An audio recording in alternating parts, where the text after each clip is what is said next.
So we just gotta survive. And we are live! Hello, and welcome to the Those Aren't Biscuits live streaming talk show, where we also play video games. That's what we do. Yep. My name is Jonathan Cadotte, and with me, as always, is my good pal Owen Adams. Hello.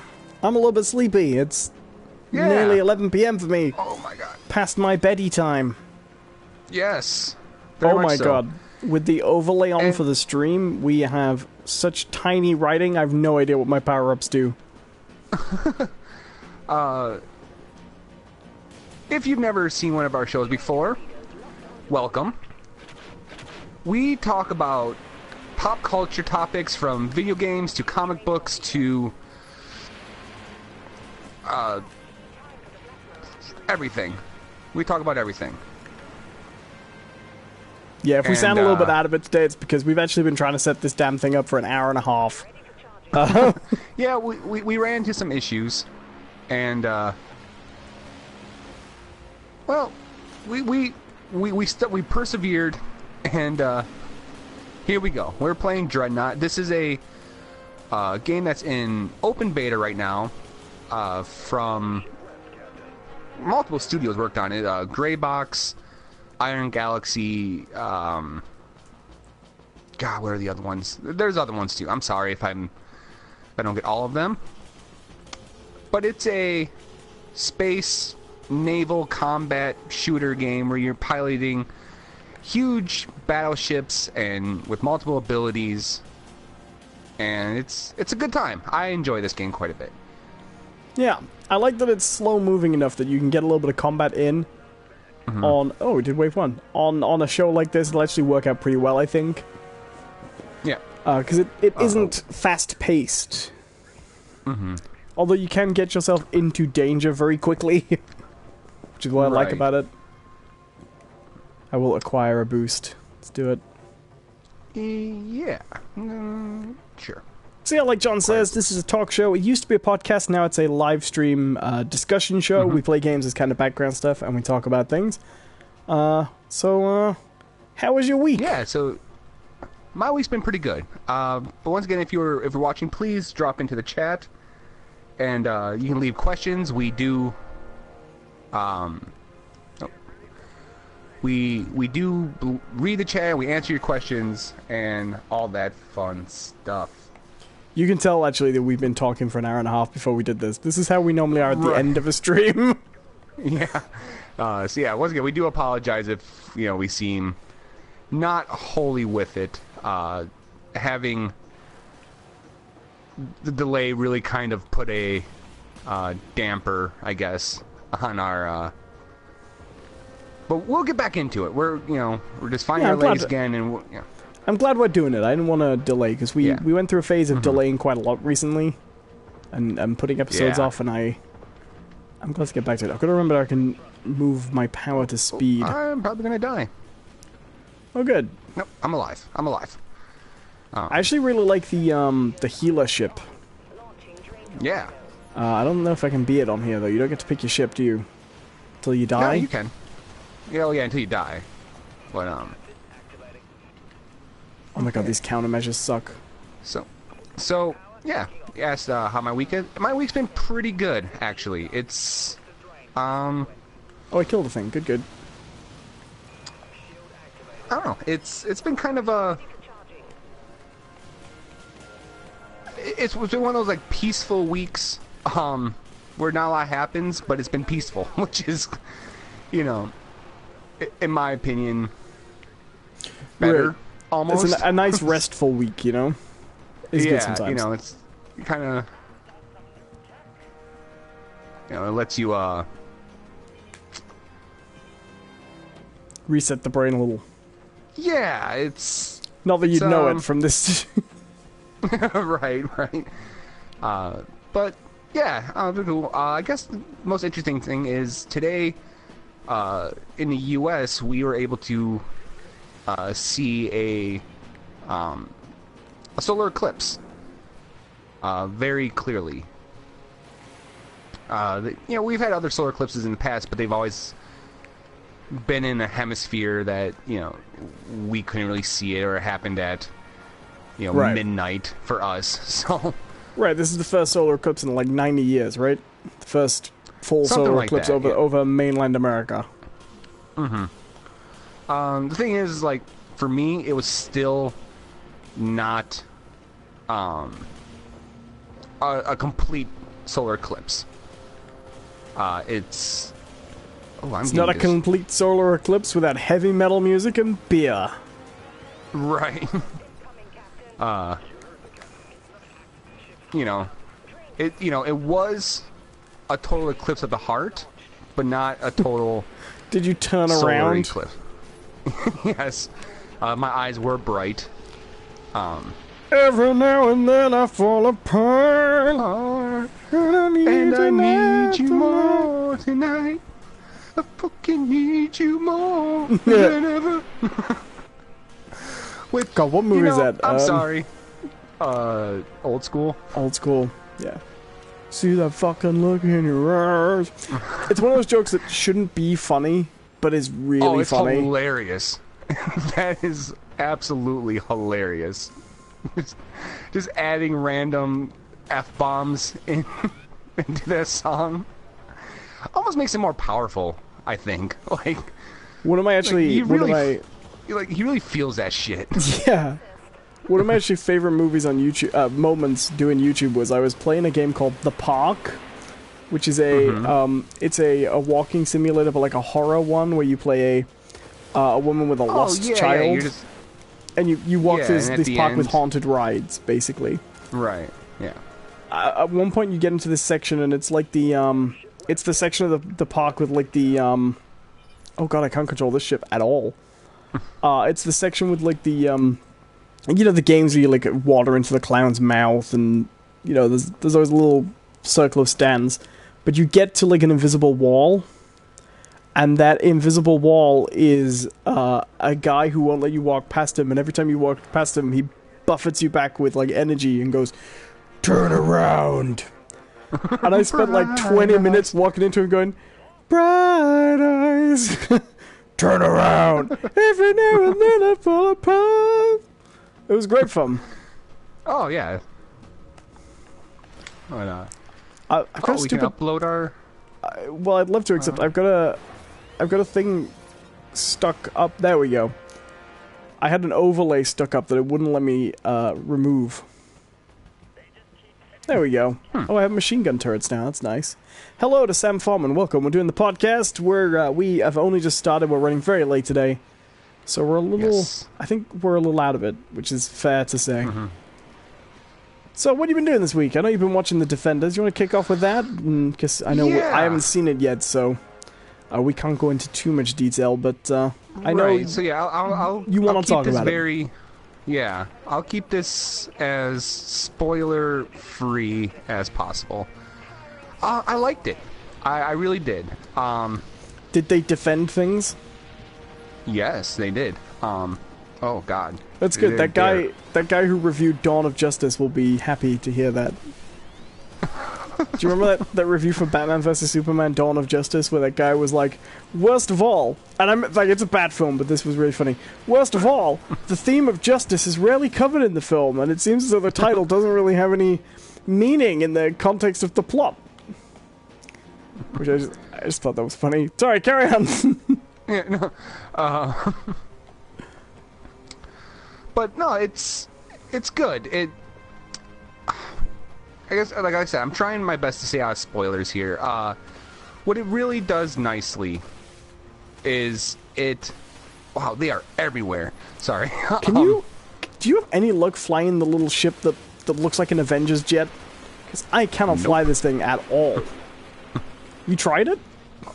Oh yeah.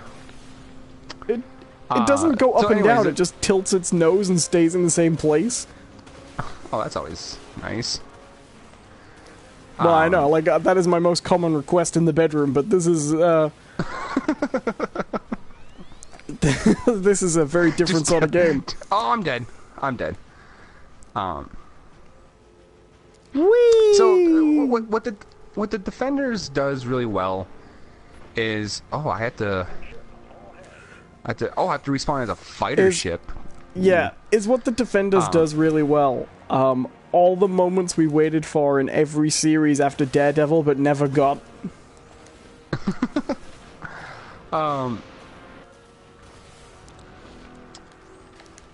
Every time someone hires a lawyer in Jessica Jones, you're like, oh, come on. Come on. Yeah. It never is. Yeah, we won stuff in this survival wave road. Yeah. But yeah, you get these moments where it's like, you know, it was in all the promotional stuff where it was like Jessica Jones is being interrogated by Misty Knight, and all of a sudden the door swings open and it's Matt Murdock. Like, Jessica Jones, stop talking. I'm your lawyer. I feel obliged to mention that.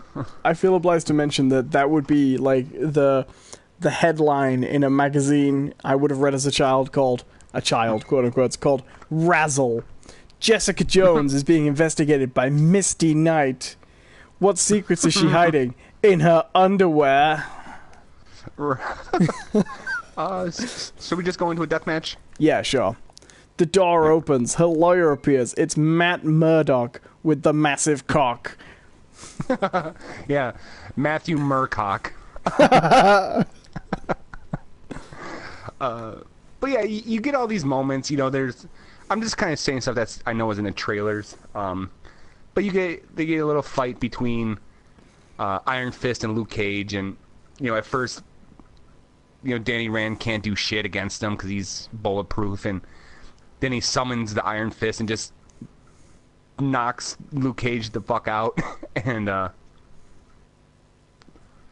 you get all these kind of moments, and there's all these little clever winks and nods. But what it does better than even that is allowing all the characters to retain themselves. Right. And that was something I was actually really worried about. I kind of thought, like, okay, once we get a team up, all their personalities are going to kind of fall to the wayside, and it's going to be your typical, oh, we got to save the day. But it doesn't. It doesn't do that at all. They all are in this together for their own motives. And it's actually really clever how they bring them together, because they're all kind of following different leads that intertwine. Oh, it does sound interesting. Does Iron Man come in and save the day at the right at the end? Nope. No mention of anyone else. And I actually wanted to bring this up because it was something that you and I talked about, where it's like, oh, okay, we have this horrible situation that could destroy New York City. Like, why are these four the ones handling it? They actually explain why. Oh, good. They address it. Oh, good. And it's I'm all in favor of that. And this isn't really a spoiler. It's more of a depiction. The Hand, as it stands, are actually in a position where they're not very effective because of the actions from the other ones, from the other four shows. Oh, that's good. All their actions have sort of diminished the Hand's ability, and like getting the divine beasts in Zelda before tackling Ganon. Right. So if I watch it without watching Iron Fist, are the Hand going to be stronger when I watch it?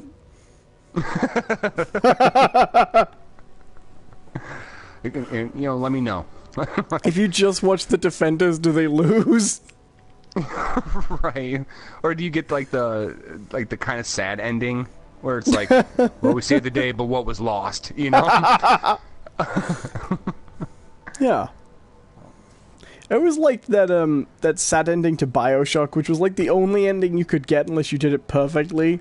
That was just like, you did the moral choice, but you still fucked it up. Yeah, except for this one time. Yeah. I'd like that. Hello, other online players. I hope you can hear us, because that would be annoying for you. They can't. I know they can't. But it's still entertaining. Mr. Dubbington says, what about Jessica Jones? I think that was during the Misty Knight conversation. Yeah. But, no, it's really good. And they do bring back, like, almost all the supporting characters. Yeah, no, they bring back every supporting character. So it's not like the Avengers, where the only supporting character we get is Gwyneth Paltrow. Right. Foggy is there, Karen Page is there. Mind you, it would be kind of weird if the only supporting character in the Defenders was Gwyneth Paltrow. She was just there. She was like, hey, what's going on?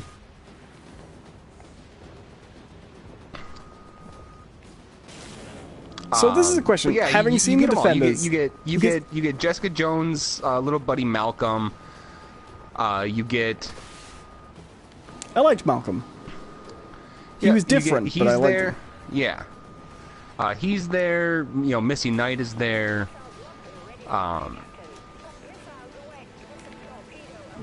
You know, it's. Oh no! I'm in a bad spot. I am in a. That's the funny thing about the show. It's so you move your thing so slow. It takes you half an hour to get across the map, and then in 30 seconds you've wandered into the fire of 3 vehicles, and you're dead. Right. So here's something I'm interested in, because I haven't seen the Defenders yet, but we like these Netflix shows. I said we've seen most of them. We both enjoy them. Mm-hmm. How do you feel? I mean, I know we've joked about the fact, Iron Man's going to show up, and we make that joke a lot. But how do you feel about the fact that, generally speaking, they have not and probably will never cross over in any meaningful way with those movies? I am absolutely okay with it, and it's the same reason, like, why I don't particularly enjoy, like, Batman, like, teaming up with Superman, you know, stuff like that. They don't fit. They don't really fit together. I feel like in this Netflix show series stuff, they've done a good job establishing a threat that feels like proper, like it's a good fit, but at the same time, like, it's not something that, you know, necessarily feels like something the rest of the Avengers did. Like, even Spider-Man, his threat, you know, with the Vulture, everything like that, it was small, but then became much bigger.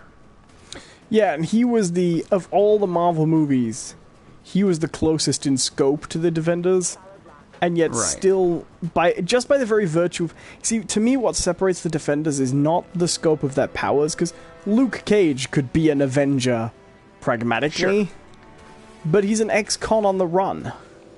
Right. Who doesn't trust authority. Jessica Jones is a private detective who's kind of messed up her life.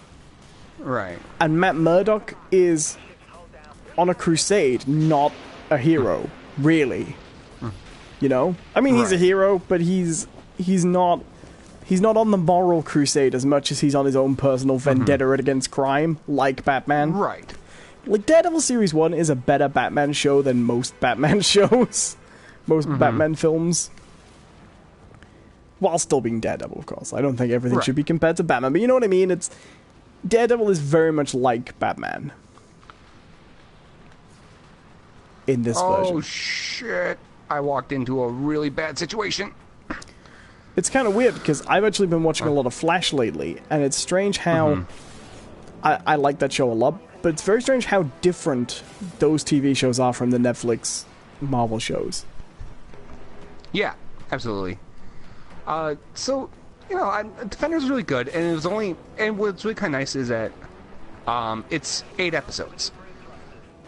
Right, they've all the others have been 13, haven't they? 13, yeah. And which is good, because when you have, like, an individual character to focus on, you can do stuff like where we have an episode where they're not really doing anything, but we're going to flesh out this aspect of their life, you know? Right. This doesn't need that. Right, I mean, Daredevil's on 2 seasons now. Right. Yeah, like, it doesn't need that, but what it kind of does need is action, you know? Like... Right. oh, well, what the hell hit me? And so that's what you get. You get 8 episodes where they do a real quick job establishing what the threat is, how the threat is playing into things, and the teams facing off against it. And it's nice. It's tight. It's concise. It's it's what you want the show to be. You know, so one of the things, honestly, like the whole plot actually takes place over a course of like 2 days. Oh, nice. That's what I liked about Jessica Jones as well, which didn't seem like it took place over a lot of time. You know what I mean? There was a lot of that. So one of the things I like about the Avengers movie is, you know, a lot of people said stuff like, oh, the Hulk is, you know, he does really well in that movie, but one of the things that's actually pretty good about that first Avengers movie is you don't feel like it's overly weighted to any one hero, unlike Age of Ultron, which I think is pretty Stark heavy. Yeah. How do you say? Would you say this one fares, or do you think there are characters who come out more favorably than the others? There's times where it does kind of feel a little bit like, oh, you know, we're giving a ton of time to Daredevil more than Luke Cage or Jessica Jones and stuff like that. But it also is because I feel like it's fair almost because, you know, he was the first, and, you know, there's been other Iron Fist dealt with the hand, but it's definitely been Daredevil. He's been the one who's fought off against with them the most. Right, and his mentor is the leader of the fight. Yeah. And he's also the moral center of that group as well. Right. I would say. Like, having not seen the show, but I would presume he's still... Honestly, Luke Cage actually comes off as the most considerate, I guess, of, like, everything else. Because there's a lot of talk like, oh, we gotta do this, we gotta take him out, you know, we're gonna do this like really extreme, yeah,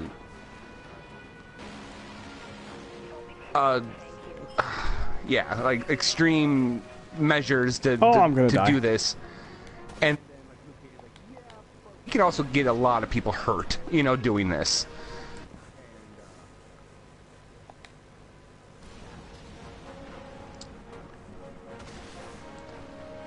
So, you know, I wouldn't say, like, he's 100%, you know, moral or the good guy here, but he definitely comes across as the one who's trying his best just to save people and, like, do good, as opposed to, like, oh, I have a,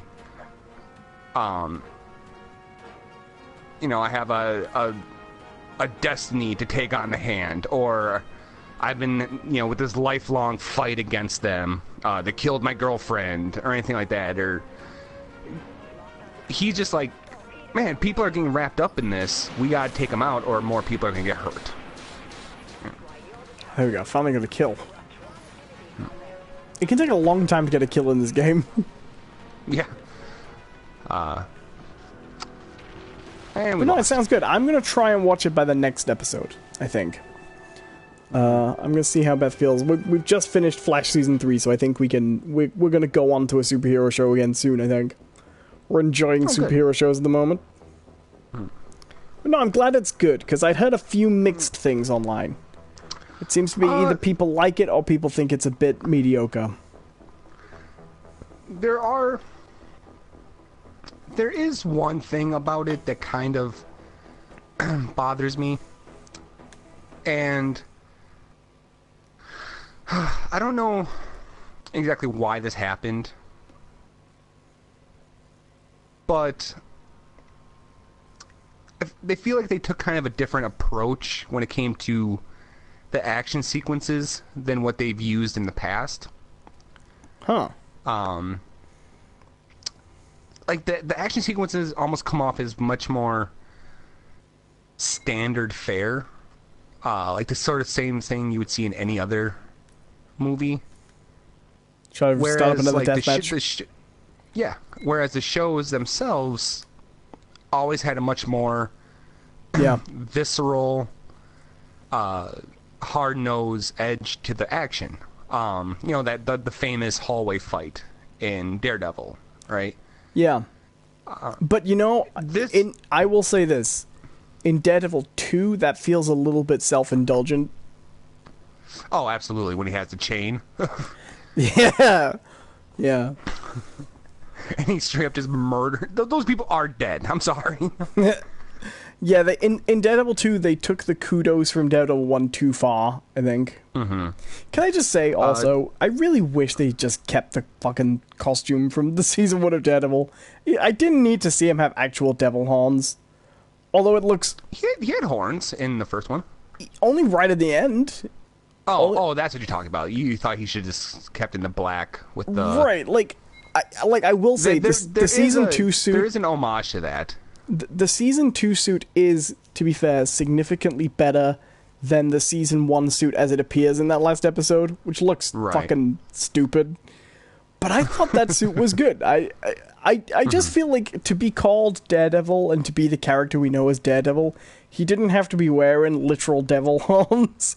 I know that's his costume, and I know that's how we do it these days. That's kind of the really funny thing about him, though, is through both of his shows and The Defenders, only like a handful of people ever do call him Daredevil. And it's the people who are closest to him who know that's the name he wants to be called. Everyone else, even in Defenders, still routinely call him the Devil of Hell's Kitchen. Right. And, no, it was a good series. There are some standout action sequences. Because it's one of those things where there's a lot of situations where the team is together, but are not necessarily fighting together, and they kind of weave this into a narrative thing where it's like, okay, these guys are kind of having a hard time, accepting that they're not in this alone, and the way they fight and stuff is very similar to that. Oftentimes you see the team kind of split up to take on each enemy one-on-one sort of things, and, with mixed results. But there is like one scene where it's like, oh no, they finally clicked. And they make, the show makes it very clear that that's what is supposed to be happening here. Like, okay, they finally figured it out. And it's awesome. It's a very awesome scene. And yeah, I don't know. It's one of those things where sometimes I like this and sometimes I don't in shows. But there's a lot of situations where they establish a trope and like, okay, well, this is going to be a cliche thing, but then they turn it on its ear. Right, like, oh, that's not how it played out, how you expected it to. Right. Which I can but at the same time I can get annoyed by it,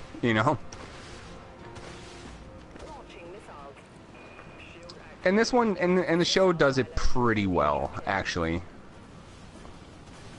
I look forward to watching it. I'm hoping I can get through it before the next episode. But at least some of it, Right. But yeah, I would definitely give it a go. To everyone, to our 4 viewers. All right.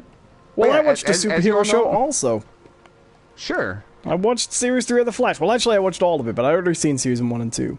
And we talked about this a little bit before, and you said you weren't as hot on Season 3. No, I was not. I'm going to kind of agree with you. And this, I am going to talk about it with a little more spoilers, because I know we've both seen it. But did you watch the whole thing? You've seen the whole... No. Oh, okay.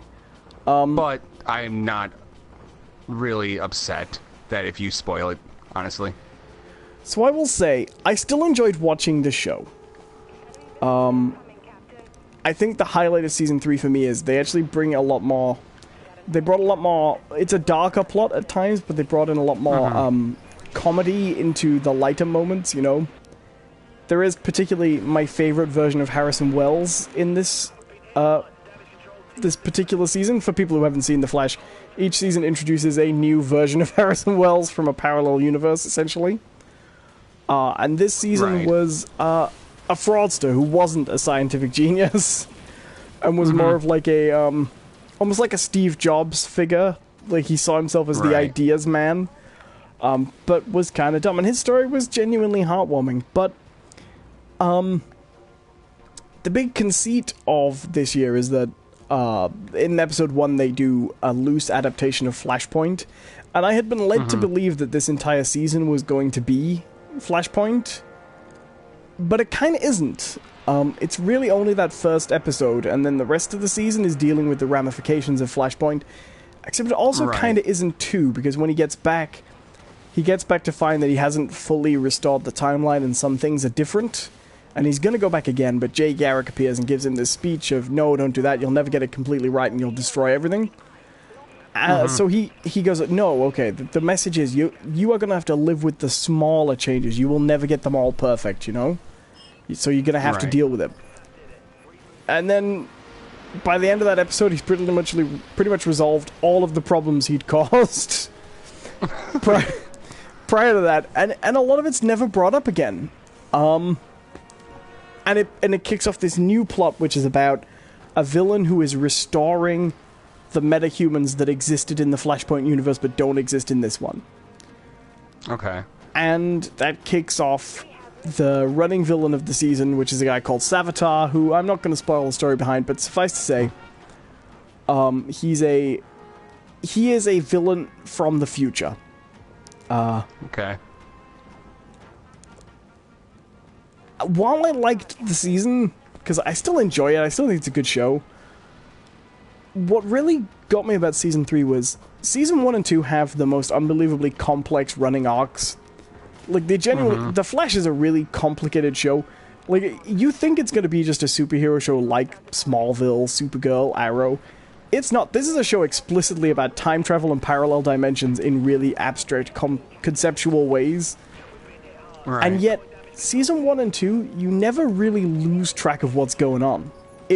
Despite the complications, it's a show that's always managed to make sense despite telling the silliest plots. Season 3 doesn't do that. It doesn't make sense. It's not a plot where you feel like you have a hold on really what's happening in the same way at any time. Like, I will hold Season 1 up of The Flash as one of the best of that kind of model of show that began with Smallville, that kind of era of the superhero show as teen drama. Right. Season 1 of The Flash has one of the best ongoing arcs of any of that kind of TV show. It's just absolutely very solid.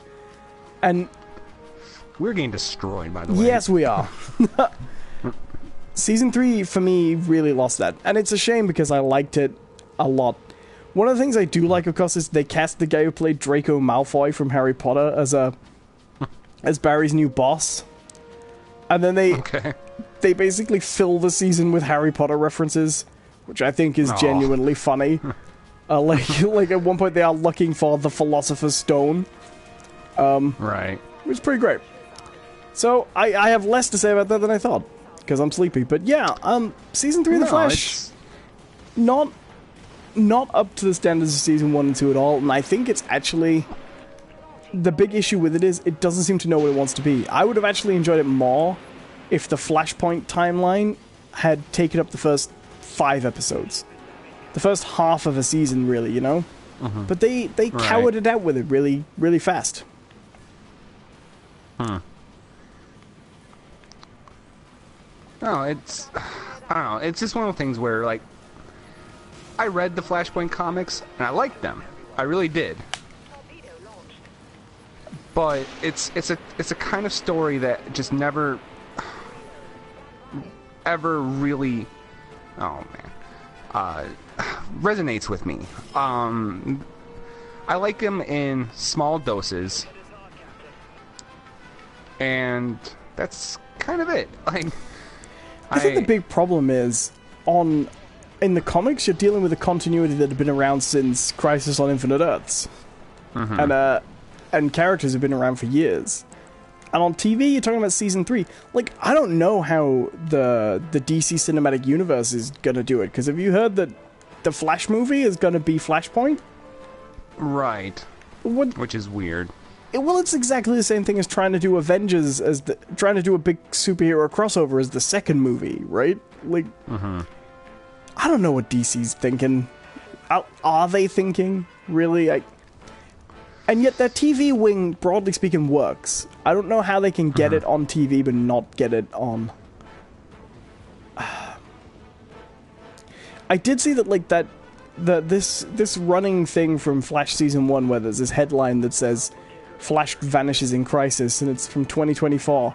This is roughly when the next Justice League movie is supposed to be coming out, right? Like... I've heard people suggest that Crisis is going to be the movie event. I don't know about that. And they will bring the multiverse... Yeah, I know. I feel the same. It would be nice, wouldn't it, if if they just integrated the movie universe and the TV universe as separate parallels.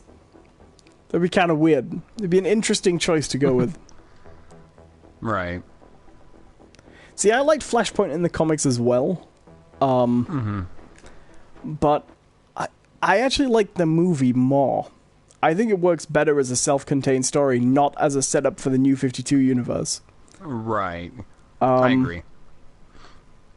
I thought the movie was stronger. But maybe that's because I watched the movie before I read the comics. And you know me, like, I am quite different to you in this respect. I like big crossover events. Like, No Man's Land is my favorite Batman story. Sure, but that's not a huge crossover event. Are you kidding? That's enormous. All the Gotham books for like 3 years. Yeah, all the. Yeah, sure, okay, all the Gotham books, but I'm also thinking, like, you're talking to the guy who has read Final Crisis. I have read Infinite Crisis. I have read Identity Crisis. Oh, okay. No, that's fine, right? But with Identity Crisis and Final Crisis, you're talking like a 6 to 8 central plot and then something going on in all the other books for a little bit. No Man's Land was all the Gotham books for, like... I mean, it started with the earthquake. There was the road to the earthquake, then the aftershock, then it went on forever. Right. It never ended. I suppose it's like, I will, do you know what? I'm going to catch some flack from the comic book fans. I like the Spider-Man Clone Saga too. Oh, sir.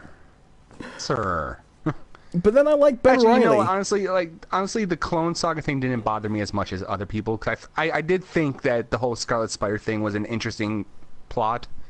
Right. And they never really resolved it. Right, like we still don't know who the clone is, right? Right, and I do enjoy that was never really...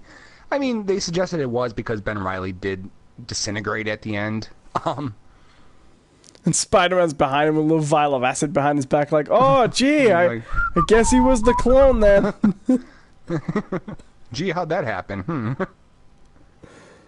Clones, they make that sulfuric acid smell every time. Sorry, Or Chaos. I actually never saw either of those shows, Lost or Fringe. So sounds like they did to Fox's Fringe, and they got lost.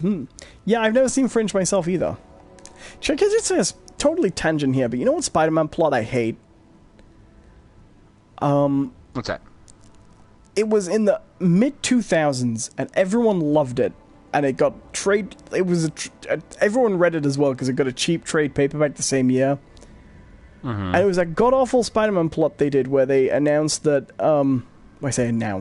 they revealed that Spider-Man's powers didn't actually come from the radioactive spider. They came from the spider god that had gifted him the powers. And he went on that expedition. Oh, yeah. What was that called? Yeah. It was so lame. And he got the ability briefly to kind of summon spiders. You know what was really bad? and this is what I'll get flack for.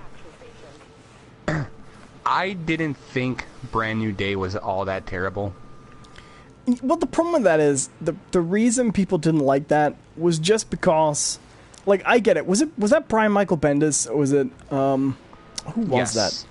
He doesn't like the Peter Parker Mary Jane marriage, right? That was what he wanted to get rid of. He didn't think Peter Parker should be married because he thought it undermined the traditional role of the character, right?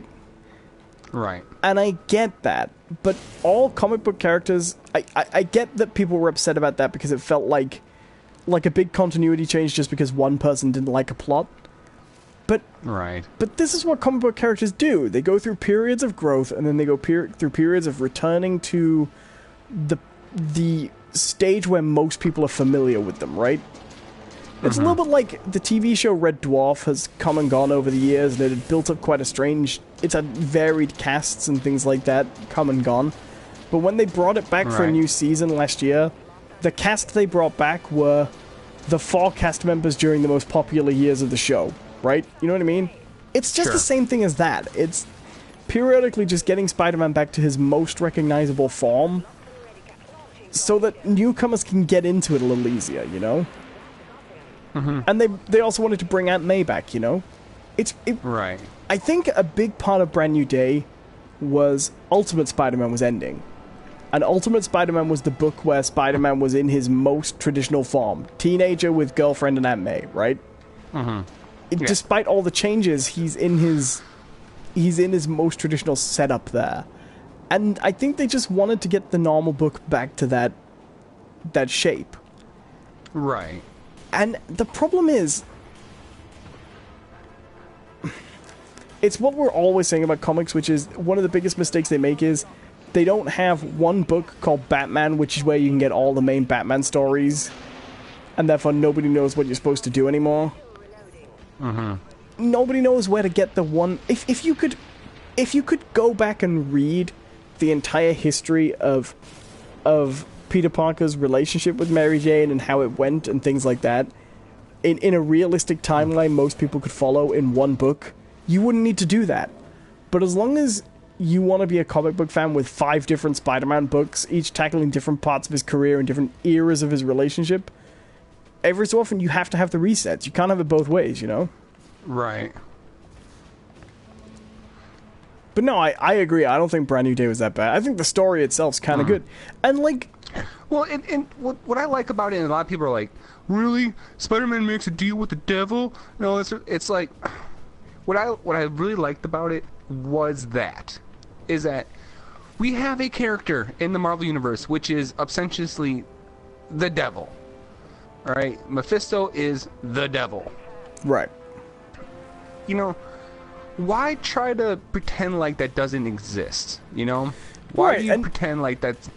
And if you'd said to the same people, oh, so do you want them to just reshape the Marvel Universe so Mephisto doesn't exist in the world anymore? They wouldn't want that. They want Mephisto in the Marvel Universe. They just don't want... But it's far-fetched when he's used to make decisions they don't like. Right. Ugh. Yeah, I know what you mean.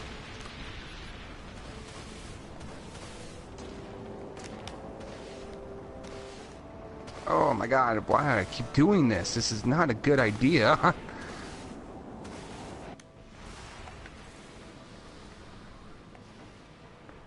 But comics. Yeah, I don't know. Yeah. Comics are always weird. So what do you, we had other things to talk about, but I must admit all my big topics feel like too big.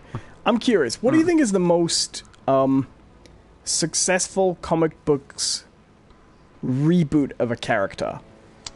Like, just to give you an example of the type of thing I'm talking about, I'll give you one that I think is pretty successful, although it was never going to fail because of the size. The John Byrne revamp of Superman after Post-Crisis. You know what I mean? Like, that's the kind of thing I'm talking about.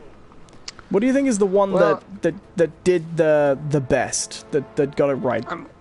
I'm going to be a dick, and I'm going to make you exclude Miss Marvel, because you've talked too much about it on the show. Oh, but that's not even really a reboot. No, I know.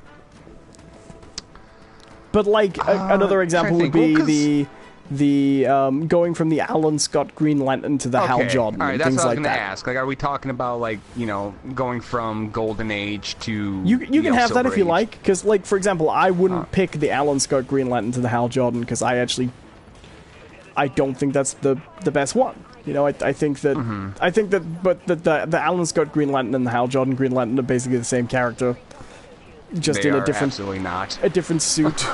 No, They are I know they're not, 100% but you know what I mean. Like that is a Golden Age to Silver Age leap, but it's not a fundamental change of powers and things. You know what I mean? Right.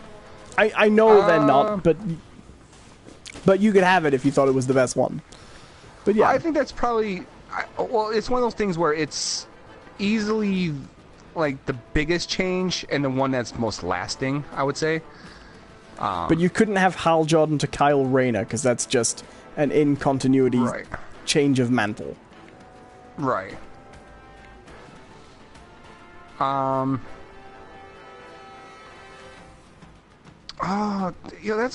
is a really good question. One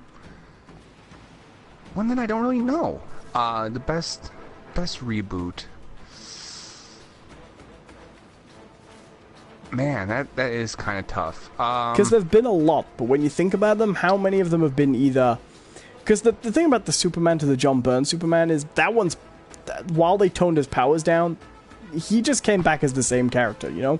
Because they needed to get the books up and running and going back to normal as soon as possible. Right. It's...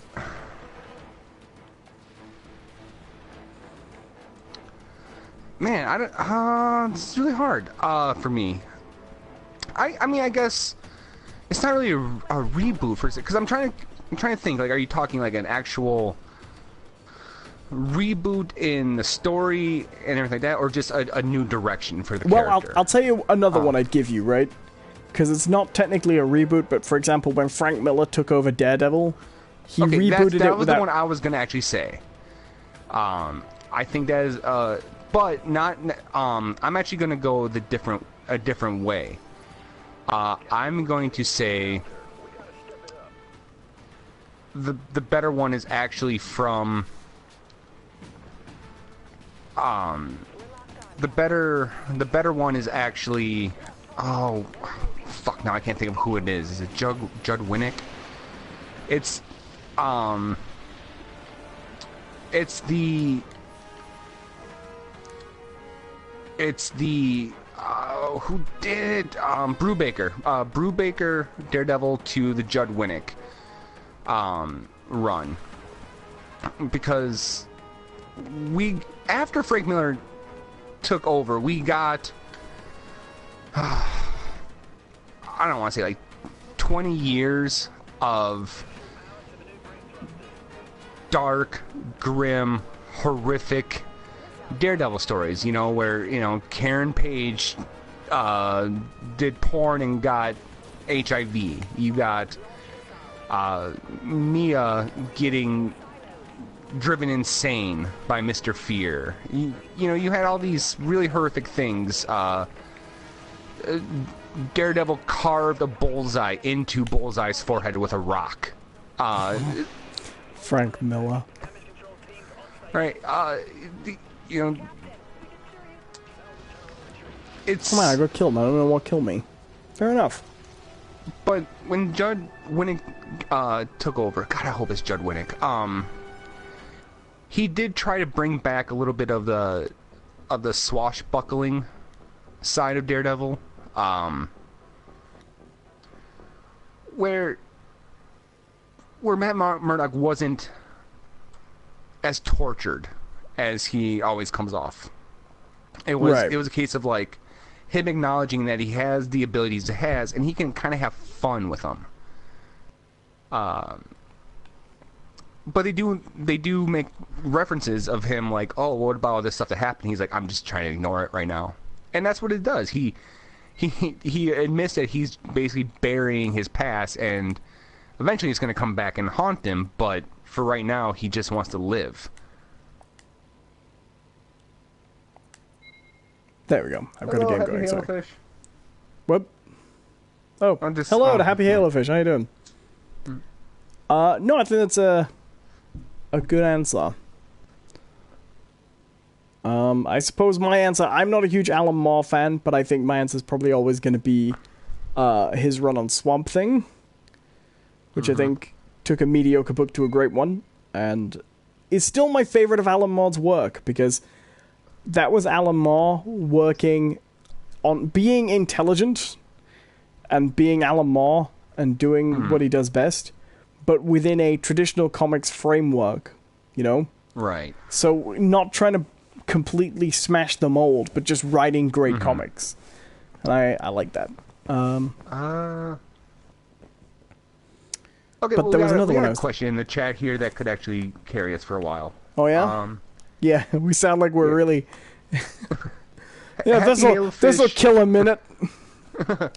Happy Halofish says, "I'm thinking of getting a PS4. What games should I get? I'm considering Horizon and the Uncharted game. Both amazing games. Or series of games. I would say like Horizon. I haven't finished it, but I do really enjoy it. I would say on the subject of Uncharted, I know a lot of people who, getting a PS4 because they never owned a PS3, went straight into Uncharted 4. I would recommend, if you have a choice between Uncharted 4 and the collection, get the collection. Uncharted 4 is a great game, but the collection is 3 games every bit as good as Uncharted 4 for the same price. Well, maybe not one. I think the first one's the weak point of the series, but... Sure. But that's a great way to be, right? Time, right, yeah. It's people always say Uncharted 2 is better than 3. I don't see that big of a difference between them. Right. That justifies that response. It is a great position to be in when Uncharted 1 is your low point, I think. Because that's a great game. Another game I think you can pick up, and this one you don't necessarily need to get the lead-ups to, but Infamous Second Son. Yeah, which you never see people... Which is a launch game. You never see people talking about having played it either. You never see people who've played it. More people have played First Light, because it was free on PlayStation Plus. Yeah. And First Light, it's not bad, by any stretch of the imagination. It's not as good as the main game, though. No. Yeah, so Infamous Second Son I think is a good one, because, once again, this was a launch game, and it does things with the PS4 and the peripherals of the PS4 that games have not done since. It also, like, have you played a PS4 game since that one that looks as good as that one? Not really. It is an amazing looking game. It's also one of the nicest open cities I've ever played. Because it's ever so slightly in the future, but it's still recognizably Seattle. And yet there are these military outposts everywhere, and it's just... It's nice. I'm different to other people in open world games. A lot of people like to just walk around and explore. I don't in most games. I like to stick to the plot, but in an open world. But Infamous Second Son is a really nice game to just trot around in Seattle. Oh, absolutely. And because you...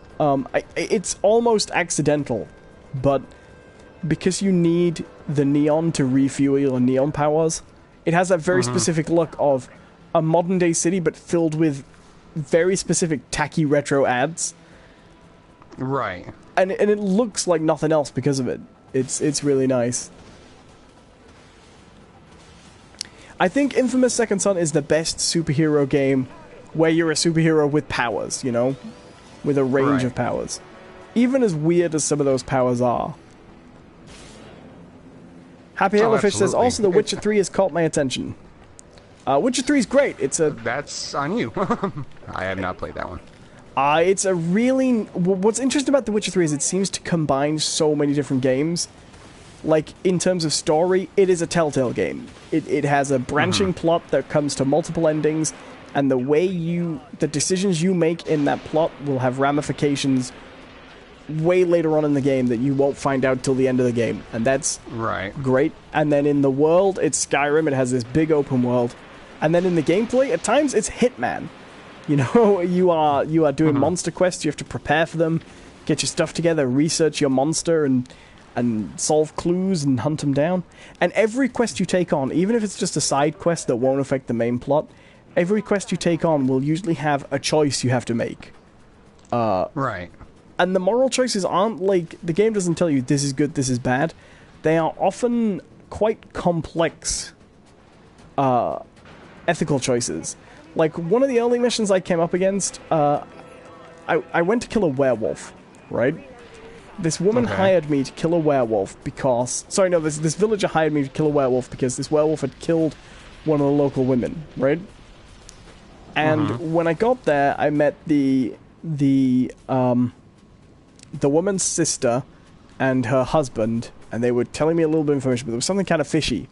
Eventually, I track it down, and it's a werewolf, and it's the woman's husband. And he's grieving because as this werewolf, he's killed his wife. Oh, but then it turns out the sister, if you investigate... You can just go and lead that on and fight the werewolf and kill him. But if you keep investigating, you can also uncover that his sister is jealous and wants... Sorry, her sister was jealous and wanted to marry her husband, so led her that day deliberately into his lair. She found out where it was and led her there while he was transformed to get her out of the way, basically. And then you are given a choice, and your choice is let this werewolf basically eat his sister-in-law and take revenge, and not claim the contract, but you know, let him take revenge, or protect her despite what she's done, you know? Right. So these are kind of weirdly muddy moral choices, and they dictate what loot you get and what reward you might get, and how that affects the village. Even if they don't affect the ongoing plot, they do influence how your character is going to shape as well. There are also like slightly different things, like how you respond to characters in one conversation will remove choices from you in later conversations. So if you have a conversation with somebody and they say, how do you feel about this? And you tell them, later on, if you go confront the character you were talking about, you will act in accordance with what you told that person earlier. You won't get the option to phrase it differently, you know? So sometimes it requires you to act consistently with what you've said to other people. It's a really clever game in terms of options. I don't think its open world is as fun to explain. It's actually, I described it the other day as the Nintendo Switch of games, in that it does so many different things, and none of those things it does as well as the games it's copying, but it all comes together into one kind of really nice whole, you know? So it's pretty good. That's what I'll say about The Witcher 3. I'm coming close to finishing. I realized the other day I've been playing it for 40 hours, so I'm trying to get to the end of the plot now, I think. Pushing forward. Hello to Ashton, how you doing? Let's see here. What other PS4 games I think are really good? I mean the marketplace, or the PSN store, is chock full of really good games. Some of them are actually surprisingly good. The PS4 is the Xbox 360 of this generation.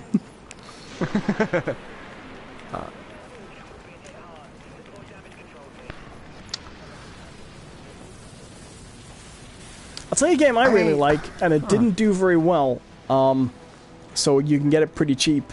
The Mad Max game is actually really strong. It's actually... I heard that was good. It's like Shadow of Mordor, but you played that? No, I haven't. I think you might like it. Like, it has its... the one biggest criticism of it is you have full reign of Mordor. Mordor is like one canyon with a castle either side. It is the small... it just feels like a really small open world. But the Nemesis system is so great. Which is it's a system where you will meet roaming bands of orcs, and certain ones of them will be unique. You know, like Diablo, where occasionally you'll meet a unique guy. They're like randomly generated. It'll be a name combined with an occupation or a title, like Flegalog the Destroyer, you know? And you are a character who can't die. Every time you die, in-universe you respawn, right? You return to life. So you are this demonic ranger who can't be killed, according to the the orcs. So every time one of the orcs, a gang manages to kill you, the leader of that gang gains reputation. So if you are going up against an objective and you're fighting an orc and they beat you, the next time you bump into that orc, not only will he recognize you and give dialogue referencing the past fights you've had, but he'll be stronger and promoted too, and possibly have a bigger band, because by killing you last time, he's earned more men and things.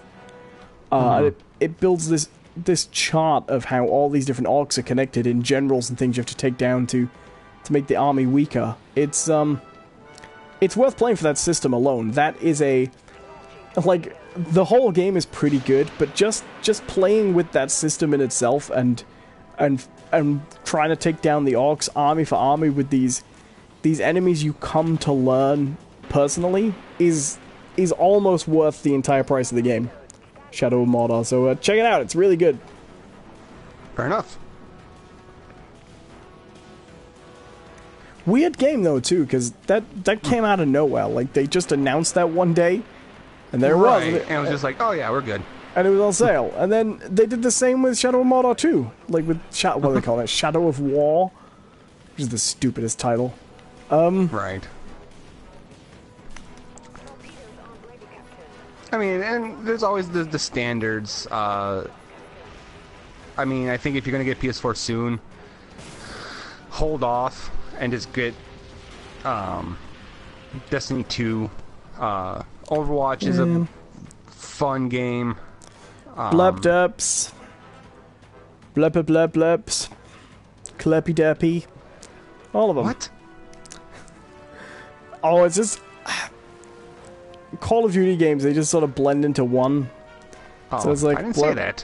Blub-dubs. Oh, I know, but Call of Duty.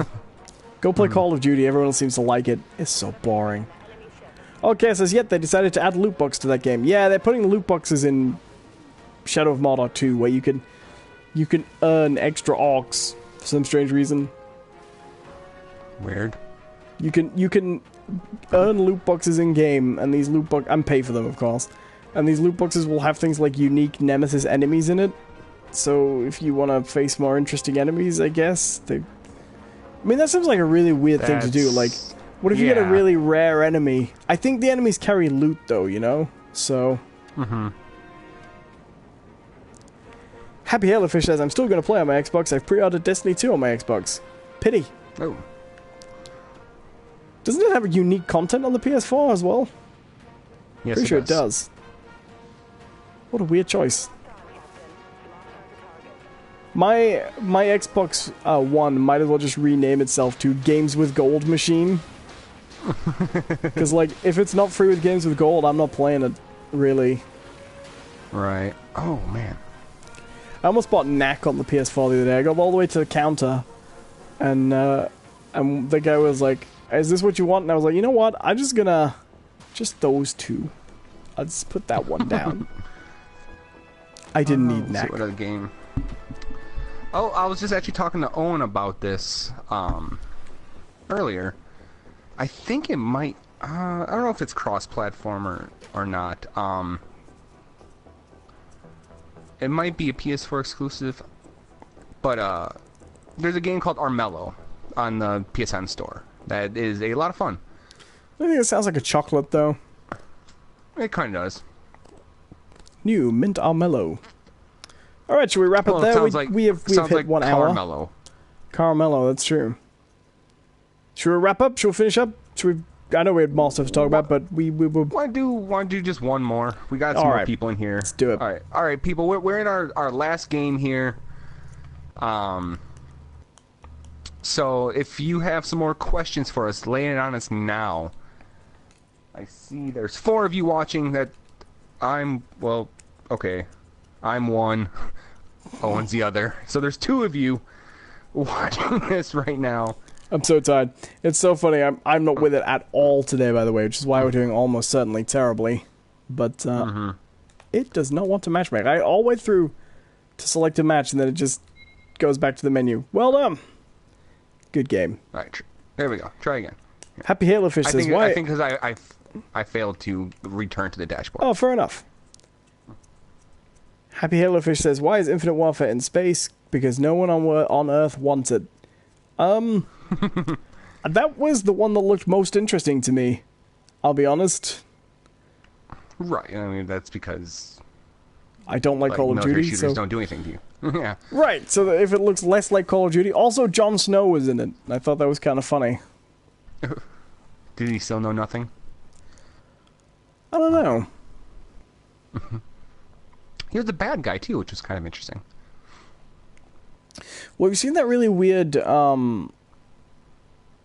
know it was a British thing? So maybe it was on the TV channel here we called Sky, and it's one of those fake documentaries. You know, the comedy like documentary parodies, and it had Kit Harington and Andy Samberg in as two tennis rivals, who it was a really absurd. Oh, never mind. I'm thinking of something else. Sorry. It's just a depiction of the time they came head to head at a tournament and played for days and days on end against one another. But it was really dumb. Like, I was like, oh wow, there's a comedy skit here with Kit Harington and Andy Samberg in. It's like they're fake documentaries. I love these. I sat through and watched the entire thing like stony faced. Like, this isn't. Do you know what's really weird about comedy, right? Like, when you watch a drama film and you don't like it, you just kind of go, oh, that was kind of lame, you know? But when someone tries to make you laugh and you don't like it, the response is always, well, fuck you, buddy. Right. With your sense of humor that differs from mine. How dare you? You're a disgrace. Like, it just... I know, it's just like, oh, I know exactly what you mean. Because, like everyone I'm surrounded with seems to think that this show called The Trailer Park Boys is super funny. Right. I've watched 5 episodes of it. I don't think it's fucking funny. I think it's the dumbest thing I've ever seen in my life. It has some moments, but all my friends are quoting it, and I'm like, yeah. In the back of my head, I'm like, this is dumb. Why are we friends? Like, the worst one is when it's not just like a dumb funny, but everyone tells you it's really genius, and you watch it, and you're like I get it, and I guess it's like okay, I'm gonna make some enemies here. I don't think Spinal Tap's that funny. Right. I think it's okay a little bit. Oh, there goes Owen off to a certain demise. Yeah, pretty much. Goodbye. Like I would like Spinal Tap more if it was a tad more serious in places in its takedown of old rock bands and music. You know? And then it did the funny stuff. But as it is, I don't want to say I don't get it, because I get it. They're out of touch, and it's and it's ever so slightly surreal. They're on the road, and bad things happen to them, and they hate each other because they're a band. Okay. But none of... Oh, he says the amps go up to 11, and he doesn't understand that the volume is relative on a volume knob, therefore whatever 10 is whatever it is, therefore it's not necessarily louder. It's funny, I guess. But it's this routine that lasts like 20... It feels like it lasts like 2 hours. Or at least 20 minutes. And it's been quoted... Oh, they go up to 11. It's not funny! I don't get it. Whereas, like the movie Still Crazy, have you ever seen that? That's a straight-up drama comedy movie about a band from the 70s that reunites. It's a really good film. It's a really good film. And whenever you talk to anybody about it, the response is, oh, it's just like a knockoff of Spinal Tap. It's a totally different movie, and it's significantly better. And Spinal Tap sucks.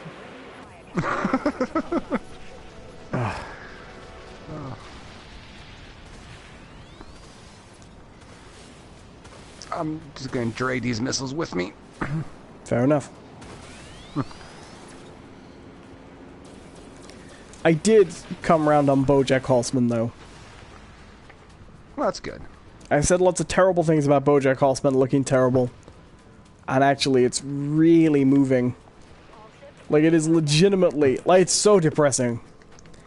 It is so depressing. But what I thought was going to be a weird comedy show like Family Guy, you know, is actually a mostly having a Halo fish incredibly tough to watch, depressing show about a horse. Well, no, it's a show about peaking early in life and living a life of regrets and pushing all the people you love away from you because you don't know how to be happy. Right. And oddly fitting for us. Yeah, it is at times depressing, and yet is one of the most strangely moving shows. Like one of the penultimate, just to give a minor spoiler here, one of the penultimate episodes of BoJack Horseman has the main character BoJack meeting one of his friends, Diane, who's a woman who's writing a biography on him. He goes to a panel she's at.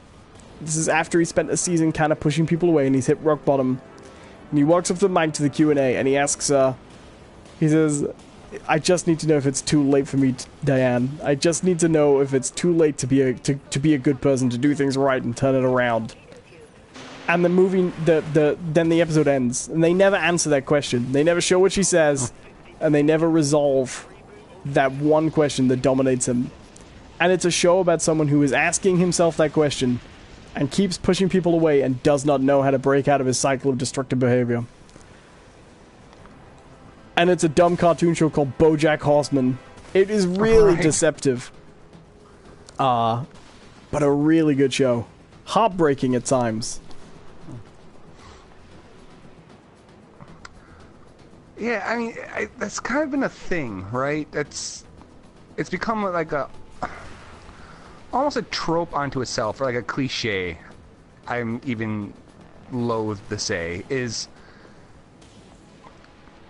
it's these cartoons that, you know, they really like lead you to believe that they are silly, dumb shows. But then they like sneak in a lot of this stuff. You know, like I myself have been a little hesitant to get on board with it, but I hear a lot of people talk about Rick and Morty the same way. Yeah, I think Rick and Morty's very good, actually. And I was the same about that one. I held off for a long time. A long, long time.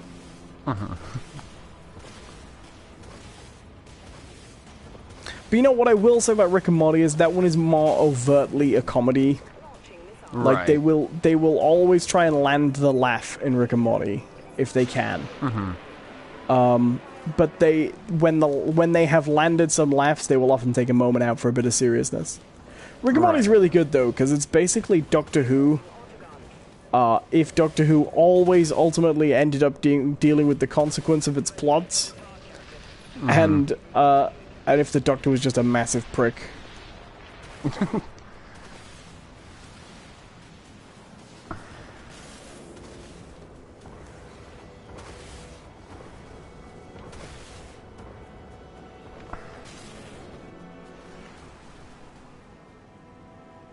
Podcast, everybody.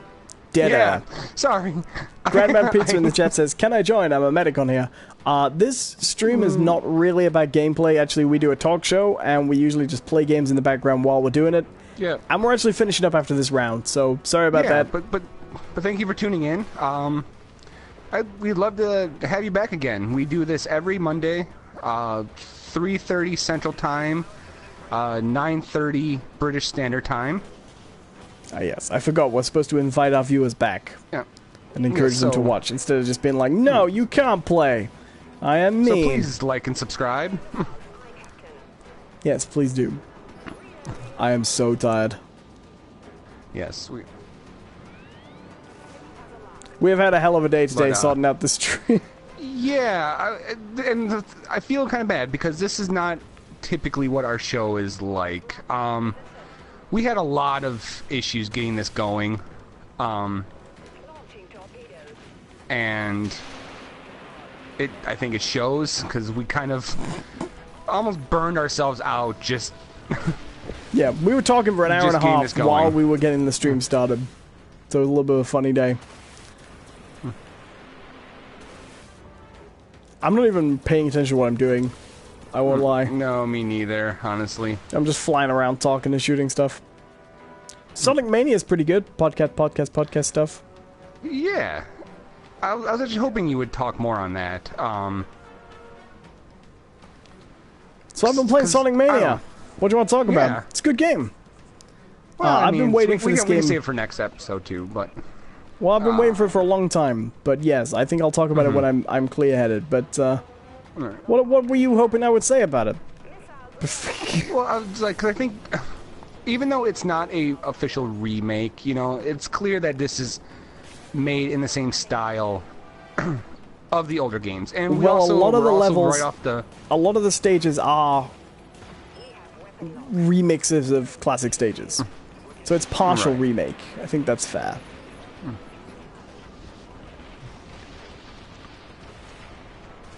And I'm down. I'm trying to do this crazy suicide run right here. What am I doing? Oh, he has a healer with him. Fuck.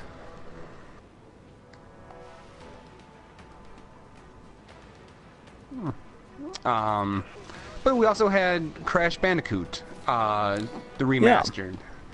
Yeah. Is there any other old franchises you want to see get the reboot or the remake or whatever?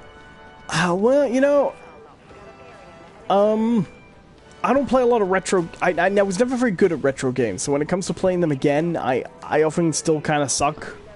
Like, I got better at games when they added saves and easier difficulties. I won't lie, I've never been a player for difficulty. I just don't do well with games like that. And a lot of retro ones don't respond well to players like me. Okay. But I suppose there is one series of games I'd like to see get a reboot, and that would be... I'd like to see a new true Phantasy Star RPG that isn't a Phantasy Star Online. Because I used to really enjoy those on the Genesis.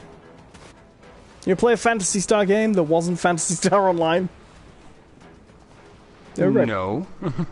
Oh, I'd say what else I'd like to get. A brawler like Turtles in Time or Hyperstone Heist, but not that crappy Xbox Live remake. A proper one. Right. A decent Turtles brawler, you know? Fair enough. What about yourself? Man, that's such a good question. I hate that I put these questions out, not thinking about an answer myself, forgetting that this is an interview. This is a conversation. Damn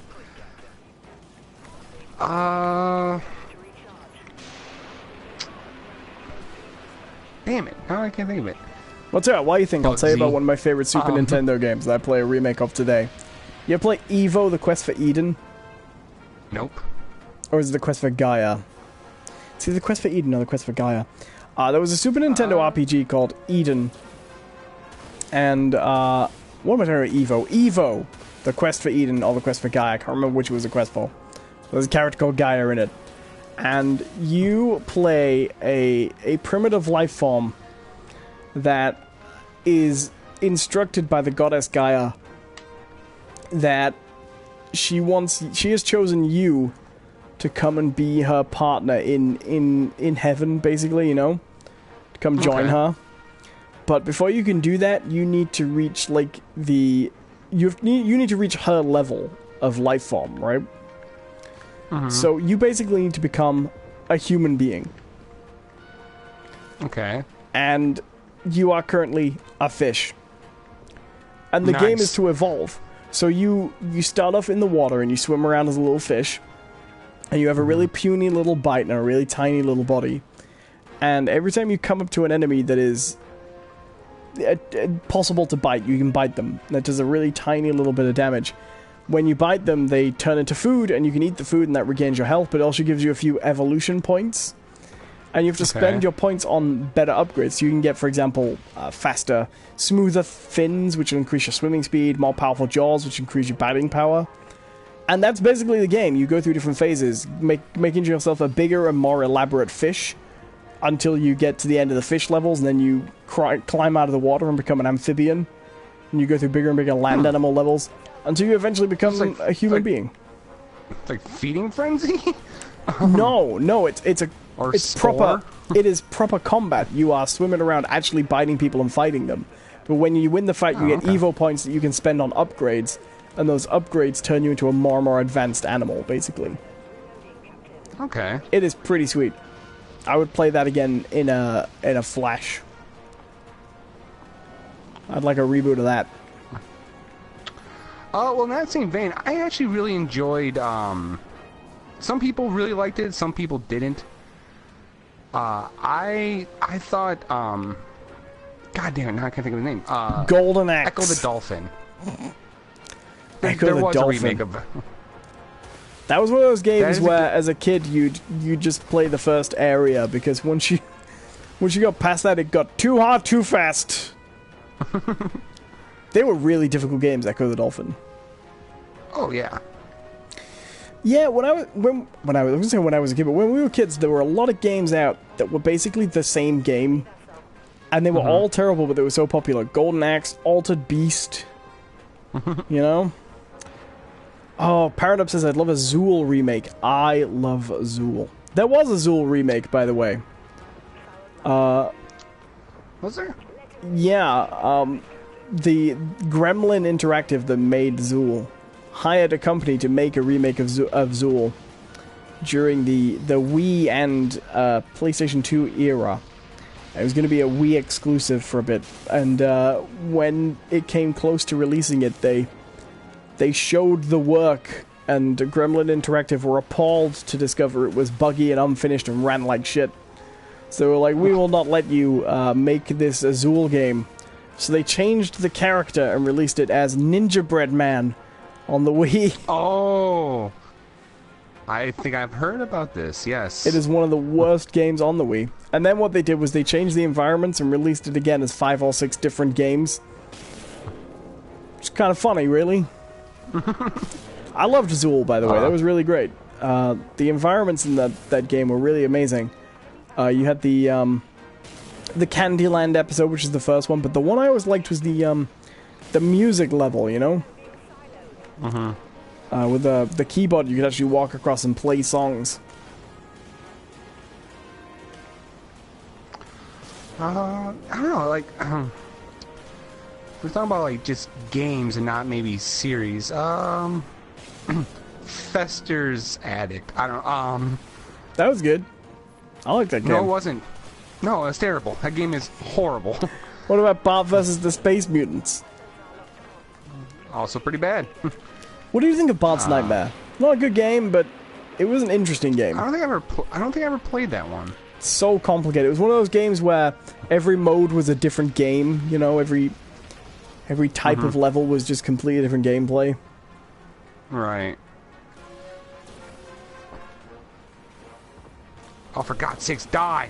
Just die! Do you know what I would love? A really big budget AAA... Exactly the same gameplay, but I'd love the graphics to be like AAA, big budget, beautiful. Because as a kid, I thought it was the best looking game I'd ever seen. And I still love it, and I don't care that it was not good. And they'd never get the license again, but... RoboCop vs. the Terminator. On the Genesis. That was good. I love that game. And it, like... It's weird because you look back at these games now and you're like, I can't believe these... I thought these were like photorealistic graphics. But RoboCop vs. the Terminator looked amazing. It was just a beautiful game. You know what? Game I think would be really awesome right now is considering the graphics that we have now, and I don't even know if you have to make it a side scroll. I think it'd actually be kind of cool as a third person action. Yeah. Remember Comics Zone? Oh, what a game. Yeah, doing that would be amazing right now. Doing that with really high-res graphics would be... But still with the cel-shaded thing. Yeah. Well, you could still make it 2D, that'd be so awesome. But do it with really high-quality sprite art. Right, and then you could even have more fun, like, because they did a little bit where it's like, oh, he punches through the bottom of the panel, and he's just like, da, da, da, what up, motherfucker? And he would just drop down. Yeah. And like he would, rip up, and the pages would flip when you got to a new board. That was so fucking awesome. Damn it, I love that game. I used to love games back then. They always look so much better in your memory, but they would just look imaginative, like nothing you'd ever seen before. Old Right. Nintendo and Genesis games. Just incredible. Oh, because there was a game that came out that it wasn't Castlevania, but it was very much in that style of game. And it also looked like it was going to be a Castlevania game, but then they changed to something else. You do still play like a vampire, but it was a female vampire side scroller. It came out just recently, like within the last year or so. But that looked beautiful. I wish I could remember what it was called. But yeah, like I think I firmly this goes way off of our original topic, but I think side scrollers are maybe the games that I want to see more of right now. Did you ever play? They're so cool. Did you ever play ActRaiser? Nope. ActRaiser is a really weird Super Nintendo game, and I'd love a remake of this with modern gaming conventions. So ActRaiser was a game where you played a god, and you would come down to Earth, and you had to help your people, a little bit like Populous, because it was on a Super Nintendo. I do know this. I do know that game. Right, and you would have to clear territory, and when you'd clear territory, you'd come down in personified form, and it would be a side-scroller like Golden Axe. And you'd have to do a level to clear a territory, and then you could then inhabit it. Can you imagine that today? Where that'd be cool. Oh, because I've always loved God games, but a full God game where you then had to come down and play, and it should still be a side scroller, those sections, but play a proper your brawler. Your sprite was like a little angel, right, with a sword. Yes, okay. I can't think of the name of it. I remember as a kid, loving the box art, and only ever playing it. The only time I ever got to play it was we used to have this store, and it was a chain, but Funko Land. Right. And the cool thing about Funko Land is that you can give them any game, and be like, "Hey, can I try this?" And they would open up the box and they pop in a cartridge, and you could play. and then people with more money than you would get their games home to find you fucking worn down the battery. I imagine they probably had like a copy. But yeah, ActRaiser was good. Did you see, by the way, they're making a Jurassic World park builder game for PS4 and Xbox One and PC?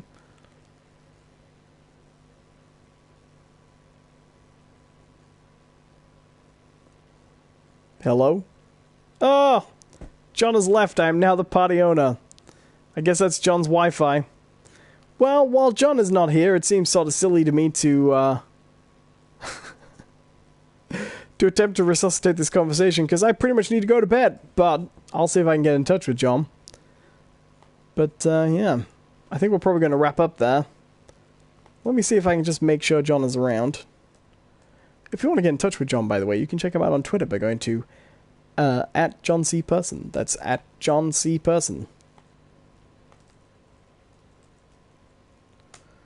Alright, I'm going to finish up the stream while John is away. I think this seems like a really good time. Try and get that nice and done, because I am going to be falling asleep soon anyway, and without John to keep me awake, I will be gone by the time he gets back. So check out the video description below. Please do like and subscribe to the channel here. If you want to check out the old episodes of Those Aren't Biscuits, you'll be able to get them by going to notcookies.libsyn.com. You can check me out by going to my YouTube channel at youtube.com/Owen Adams. And yeah, it's a live talk show that we do every Monday night. I'm going to get out of here. John has been cut off. It usually takes him about 10-15 minutes to get back. So I'm going to wrap up the stream. Otherwise, I will just fall asleep. And I will see you guys next week. And John will hopefully be back next week. Bye-bye.